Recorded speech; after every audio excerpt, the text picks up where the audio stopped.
ଯଦି ଆପଣଙ୍କ ପାଖରେ ମଧ୍ୟ ଗୋଟିଏ ଏଗ୍ରିଷ୍ଟେକ୍ ଆଇଡି ଅଛି ତ ଆପଣଙ୍କ ପାଇଁ ଗୋଟିଏ ବହୁତ ବଡ଼ ଖୁସି ଖବର ଚାଷୀ ଭାଇମାନେ। ହଁ ଚାଷୀ ଭାଇମାନେ ଯଦି ଆପଣଙ୍କ ପାଖରେ ଯଦି ଗୋଟିଏ ଏଗ୍ରିଷ୍ଟେକ୍ ଆଇଡି ଅଛି ବା ଫାର୍ମର ଆଇଡି ଅଛି ତାହେଲେ ଆପଣଙ୍କ ପାଇଁ ଗୋଟେ ବହୁତ ବଡ଼ ଖୁସି ଖବର।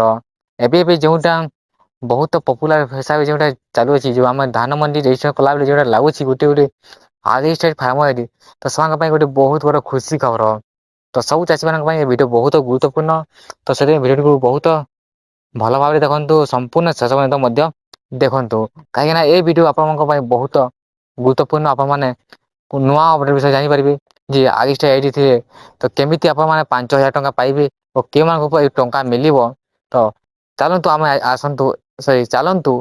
ଆମେ ଏଇ ଭିଡ଼ିଓରେ ସମ୍ପୂର୍ଣ୍ଣ ଭାବରେ ଜାଣିନେବା। ତ ଚାଷୀ ଭାଇମାନେ ଯଦି ଆପଣଙ୍କ ପାଖରେ ମଧ୍ୟ ଯଦି ଆଗ୍ରିଷ୍ଟେକ୍ ଆଇଡି ଅଛି ତାହେଲେ ଆପଣଙ୍କ ପାଇଁ ଗୋଟେ ବହୁତ ବଡ଼ ଖୁସି ଖବର। ଯଦି ଆପଣମାନେ ମଧ୍ୟ ଗୋଟେ ସିଏମ କିଷାନ ଯୋଜନାର ହିତାଧିକାରୀ ବା ପିଏମ କିଷାନ ଯୋଜନାର ଗୋଟେ ହିତାଧିକାରୀ ତ ଆପଣମାନେ ଏହି ସୁବିଧା ପାଇପାରିବେ। ଖୁବ୍ ଶୀଘ୍ର ଆମ କେନ୍ଦ୍ରମନ୍ତ୍ରୀ ଓ ଆମ ମୁଖ୍ୟମନ୍ତ୍ରୀ ଉଭୟ ସରକାର ଯେଉଁଟା ଖୁବ୍ ଶୀଘ୍ର ଚାଷୀମାନଙ୍କ ପାଇଁ ଗୋଟେ ବହୁତ ବଡ଼ ଖୁସି ଖବର ବାଣ୍ଟିବାକୁ ଯାଉଛନ୍ତି। ତ ଯଦି ଆପଣମାନଙ୍କ ନାମ ଯଦି ସିଏମ କିଷାନ ଯୋଜନାରେ ଆସିଛି ନୂଆ ହିସାବରେ ବା ନୂଆ ହିତାଧିକାରୀ ଭାବେ ଯଦି ଆପଣଙ୍କ ନାମ ଆସିଛି ସିଏମ କିଷାନ ଯୋଜନା ଓ ପିଏମ କିଷାନ ଯୋଜନାରେ ଆପଣଙ୍କୁ ଉଭୟ ଯୋଜନାରୁ 4,000 ଟଙ୍କା ମିଳିପାରିବ। କେମିତି ଆସନ୍ତୁ ଜାଣିନେବା।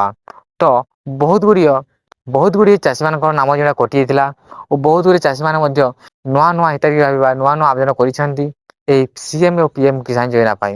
ତ ସେଥିପାଇଁ ଆଗ୍ରିଷ୍ଟେକ୍ ସେମାନଙ୍କୁ ନିହାତି ଦରକାର ଅଟେ ଏହି ସିଏମ କିଷାନ ଯୋଜନା ଓ ପିଏମ କିଷାନ ଯୋଜନାରୁ ଟଙ୍କା ବା ଲାଭ ପାଇବା ପାଇଁ। ତ ସେଥିପାଇଁ ଯଦି ଆପଣଙ୍କ ପାଖରେ ଗୋଟେ ଯଦି ଆପଣଙ୍କ ପାଖରେ ଯଦି ଆଗ୍ରିଷ୍ଟେକ୍ ଆଇଡି ଅଛି ତାହେଲେ ଆପଣମାନେ ଏହି ଲାଭ ପାଇପାରିବେ। ତ ଖୁବ୍ ଶୀଘ୍ର ପରବର୍ତ୍ତୀ କିସ୍ତି ମିଳିବାକୁ ଯାଉଛି ଉଭୟ ଯୋଜନାରୁ ସିଏମ ଓ ପିଏମ ରୁ। ତ ସେଥିପାଇଁ ଆପଣ ରେଡି ହୁଅନ୍ତୁ। ଆପଣମାନେ ମଧ୍ୟ ଏହି ଟଙ୍କା ପାଇପାରିବେ ଓ ଲାଭ ଉଠେଇ ପାରିବେ। ତ ଚାଷୀ ଭାଇମାନେ ଆଜି ପାଇଁ ଏତିକି ରହୁଛି ଜୟ ହିନ୍ଦ।